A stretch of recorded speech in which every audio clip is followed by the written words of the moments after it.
just looking back at your career, you've worked on short fiction, a documentary, and now you've obviously got a fiction in the form of a feature. Could you talk a little bit about your filmmaking journey? So, what sort of led you to this? Okay, that's a great question, and thank you for asking it because I think you're the first person that's actually asked that question. Oh, Um, um, a lot of it was it's like a journey of necessity. One of the things that I just said in the last interview at the very end is I went to film school 30 years ago, you know, and I have, been writing and selling scripts and trying to direct movies for a very long time.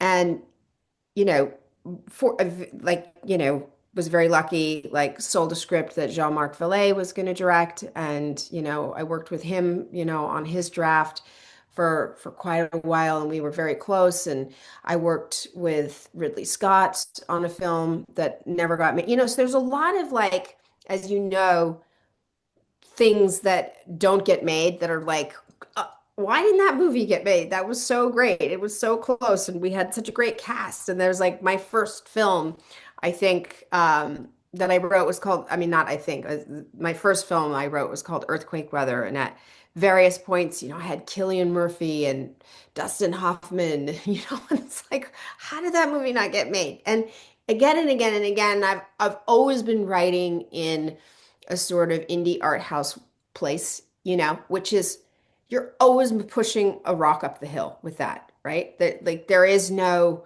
you, it took me a very long time to realize that, you could have tried to meet the market where it was, like instead of like really always wanting to do a certain type of film, and then feeling crushed when the financing fell through or, and it was really very much a lot later where somebody said to me, well, you're trying to do something that the business doesn't want, and so you have to make it despite the business, and I do think that even the uninvited, while it has found really a great connection with audiences, I don't think that when you're approaching financiers with a script of a play that's been adapted into a movie that takes place all in one location in one night, that you necessarily know that that's going to connect with audiences. Now, I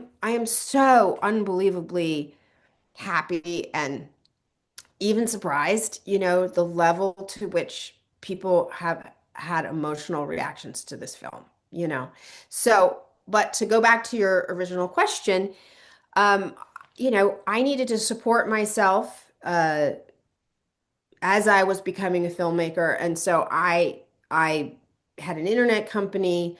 I made short documentaries. I was always involved in politics, and so I was juggling multiple things at the same time, and I did a very short documentary piece for Leonardo DiCaprio, and then that became a film. That then we decided to do a film documentary. But that whole time, that even when I was making that documentary, I was writing on weekends and, vacations. So like it was always part of the plan. It just took longer than I ever imagined, which was to become a full-time writer for hire and filmmaker, director.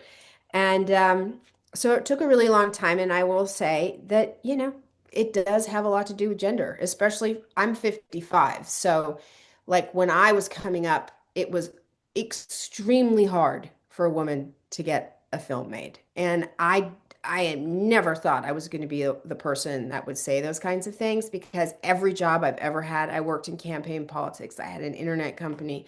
None of this was like great for women, but nothing was harder than penetrating that echelon in Hollywood as a woman. and is that what sort of inspired I guess, I mean, the biggest message that sort of I felt like I took away from it was how women are treated differently in the state, especially, I mean, setting it in Hollywood was almost a stroke of genius because I feel like it encapsulates it so much in the sense that women do struggle to get past a certain barrier, obviously with Elizabeth Reese's character, how she really struggles in her sort of character journey throughout the film. Was that sort of where that came from? Absolutely, because I thought about, I could set this in a number of sort of upper socioeconomic worlds. It could be DC, it could be but it had to be something, particularly like what I wanted was that the three women were all interlinked in their profession and in their relationship to themselves, as like the relationship between motherhood and selfhood, that they were all in varying degrees of that experience. And so, you know, it was an obvious for me to set it in Hollywood because I I am from Los Angeles. I love literary material that's about Los Angeles and not like glossy stuff about Hollywood, but like the deeper, darker side of it. And Hollywood as an industry has a lot to answer to for the way in which it objectifies like women, and like this, thing that I did between the Pedro character and Elizabeth's character, where he gets to 20 years later play the same role, but she's replaced by a 20-year younger actress, is something that's just happened forever. And it's so normalized that it normalizes all kinds of thoughts about women and their visibility after a certain age, And so that's a big theme throughout the film is you know, the older woman, Helen, the men think she might be dead. Maybe she's a ghost, like, are you really here? You know, and she's almost invisible, and Elizabeth, the middle-aged character, she's got one foot in the visible world and one foot out, and she's starting to not recognize herself anymore, and she's not even allowed to play in the beginning when they say, you didn't get the part because, it was kind of tragic for you to play the mother of a 6-year-old child. And she is a mother of a 6-year-old child, you know. But, so yes, so Hollywood has a lot to answer to for that, but, it's not just Hollywood. I mean, you go back, the depiction of women throughout art, beauty and youth are the thing. Yeah, and as I say, Hollywood is a great sort of landscape to sort of set that kind of story, though. I Yeah, agree with yeah. that. And how was it working with the women on this film? Obviously, Elizabeth, how was it sort of crafting that kind of character and those kind of struggles? Was it easy for them to relate to that? I How mean, was it that? was sort of an automatic, Elizabeth. So first of all, I wrote the play to a picture of Lois Smith. So she was my dream to play the older woman, to play Helen, from the very beginning, And the as far as Elizabeth is concerned, like I had just gotten to know her, like socially, and she asked me what I was working on, and I sent her my play, and she called me sobbing, you know, and I was, so taken aback by her full-hearted, understanding of Rose and this character, and that was when it was a play, and then COVID happened, and then I reconceived it as a movie, and then started, and Pedro was actually the first one that said yes to the film, um, and he interestingly knew Elizabeth very well from theater days back in New York in the 90s. And so it was a really cool, and I just, Elizabeth, of all the reactions I had had, and I had so many wonderful reactions, and we had, cold reads with Jennifer Jason Leigh and cold reads with Kate Winslet, and, like amazing when we were doing it as a play. And there was this thing when it became a film, and the way that we were going to do it, because we were shooting in COVID, and the sort of intimacy of this, like my husband playing the husband, Pedro playing the lover. Elizabeth was just the most perfect fit for me because she knew both of them very well. So there was a history there. And she just so deeply got her, And then Lois was like just a Hail Mary, as we say, in America. Like, how do I get this script to her through somebody that knew her, got her the script, and she said yes, and then we were off to the races. So, and what was so incredible, and I really believe this, like, so Ava DiDomenici, who played the young woman, Elizabeth Reeser and Lois Smith, at the time, the three of them would never have been able to get this movie financed. But what got this movie financed was Pedro, Walton, and Rufus. And so the men really all, except for Walton, who's really, almost the lead. It is an ensemble, but the men really supported the female actors, because without them, we wouldn't have been able to do it. And they took like more supporting roles in this movie. You know what I mean? And they really helped it happen. And so it's pretty extraordinary. Yeah, that's something I was going to sort of touch upon is that, Pedro, is off doing these crazy big films, but he has a smaller role. Like, he's normally Tiny. playing the protagonist. Yeah. And he's got this smaller role in a film, than his counterparts, but he has such a strong presence. I loved how he was used in the story. It's as if he was some sort of lingering spirit for Elizabeth's character. Did you feel that Absolutely. by having him there, he was making a mark on the story? I mean, you watched Walton's character try to suck up to him, but almost squirm under his influence, which I thought was quite good. Um, yes, that I'm so grateful that he showed up and, to do this role because you really needed a movie star to play a movie star. It's very hard, to believe that someone's a movie star if they don't have it. And he just did it with all the beautiful sort of nuance of somebody who believes their own shit. And yeah, like, because it's a small screen time role, but as you pointed out, he's a goal, for both of them in a different way. Like they each need to get something from him.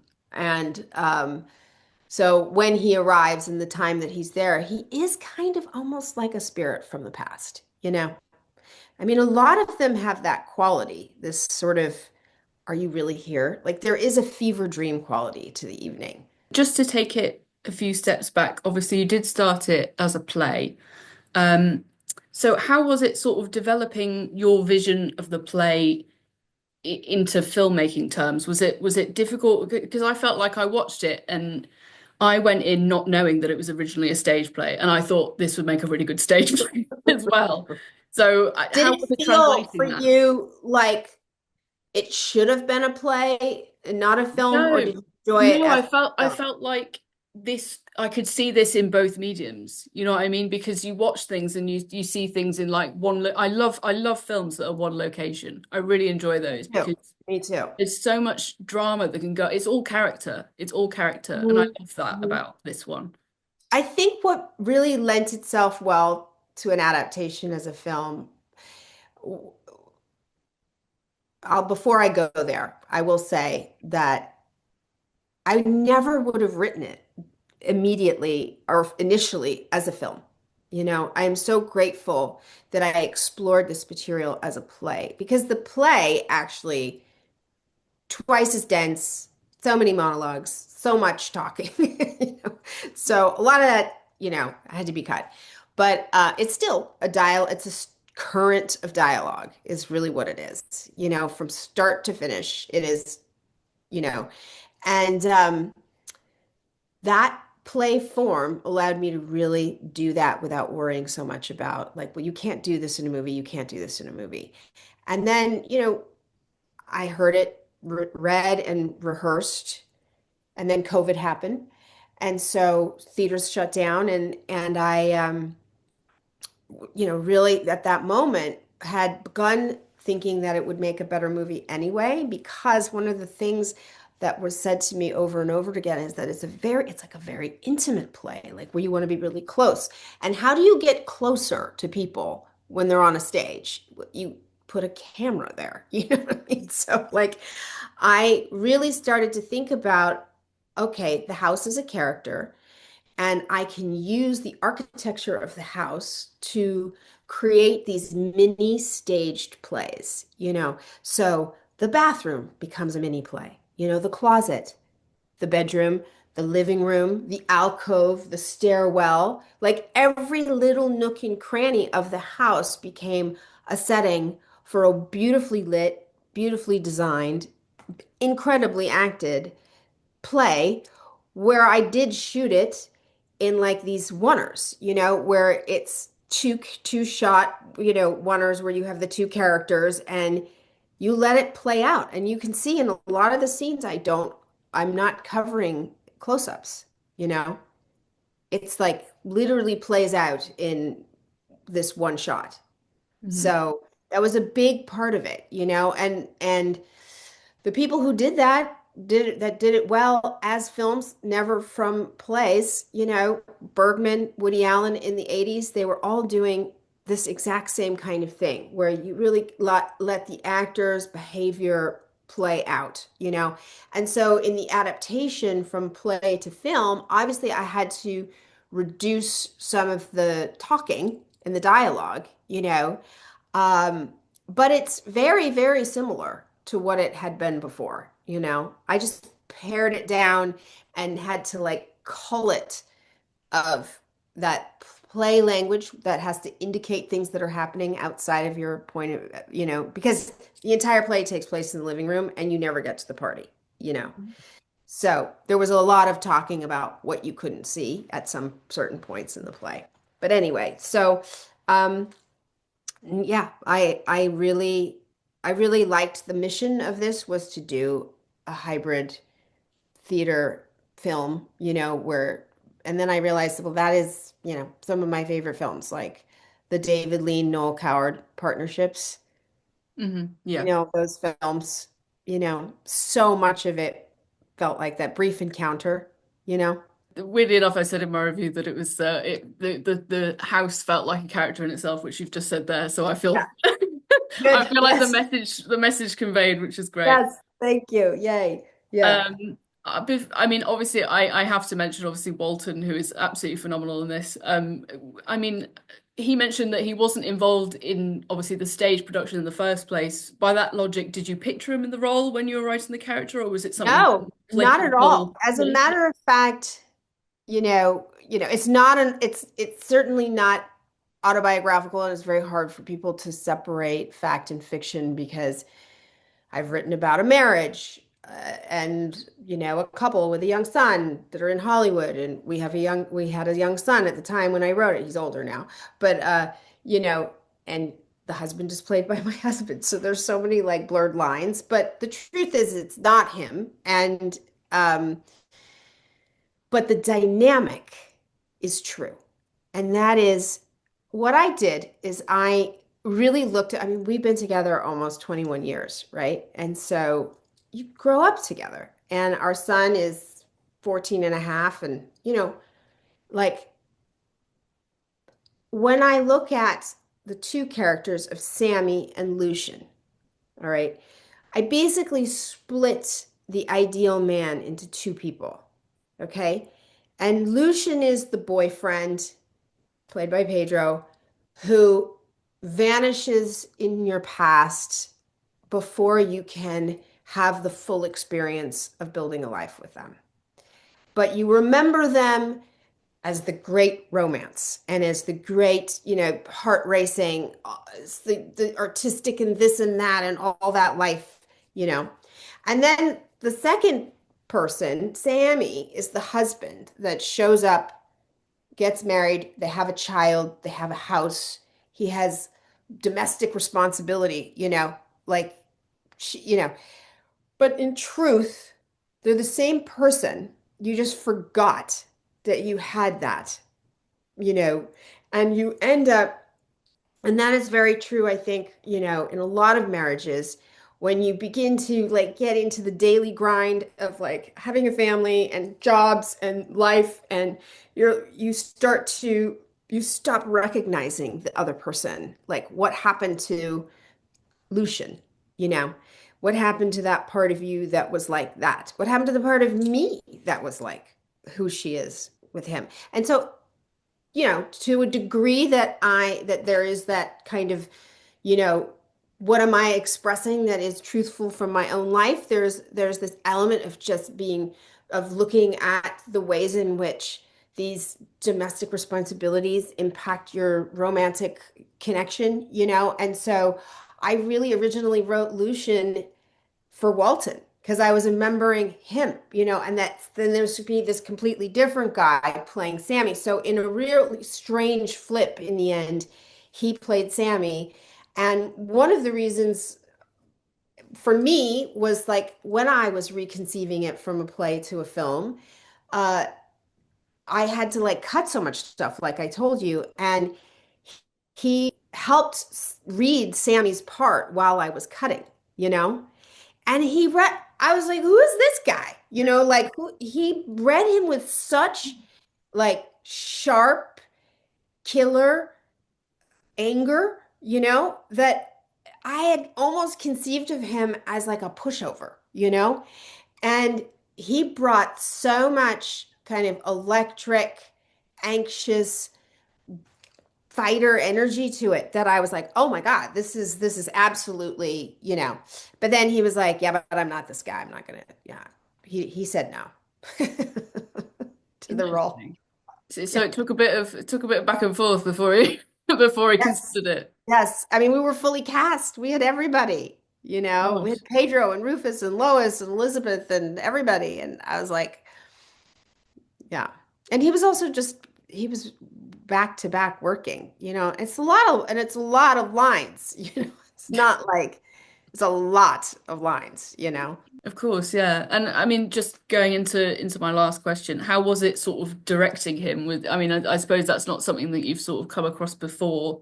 Was it did it take much I adapting? you know, I had a cheat sheet because I had been talking to him for 20 years about his experiences working with other directors, you know. So, you know, I kind of understood by listening to him the way he liked to work, you know, and everybody, as you know, every actor needs something slightly different from the director, right? And I think the thing about Walton, and I think this is why he's really beloved, is that he comes very ready, you know, like he knows, like he has a very strong approach and opinion, and he's early. He's like first one there, last one to leave. Like, I mean, he's all of the things. Like, he's your secret weapon on a movie, you know? And even the crew like moved faster when he was on set because he's just so focused the whole time. So, as far as directing him, it's almost like in the material before, you know? Like you have those conversations, you talk about it, you rehearse, you know, and then on the day it's very exciting because then it's like, okay, let's go, you know. And it's like, I really feel like the main thing I did with him in particular was just blocking. It's like, we've already rehearsed this, we've already talked about this. Now it's the time to just see it come alive, you know. But these are the shots that I want to do. And if you don't come in here fast enough, then we won't get it. So can you move a little faster through here? But Sounds him and like Elizabeth were sounds like the really director's best friend. me. Well, he does. I mean, Oh, no, he is or absolutely, husband. you know, he is absolutely. And it was funny, right? Like right before I did this movie, I asked a few friends of ours that are really great actors, like, you know, what is the quality you look for the most in a director? And this one actor who's multiple Academy Award nominated person, I don't know what I thought he was going to say, but he said empathy. And I was like, that was the greatest advice, you know.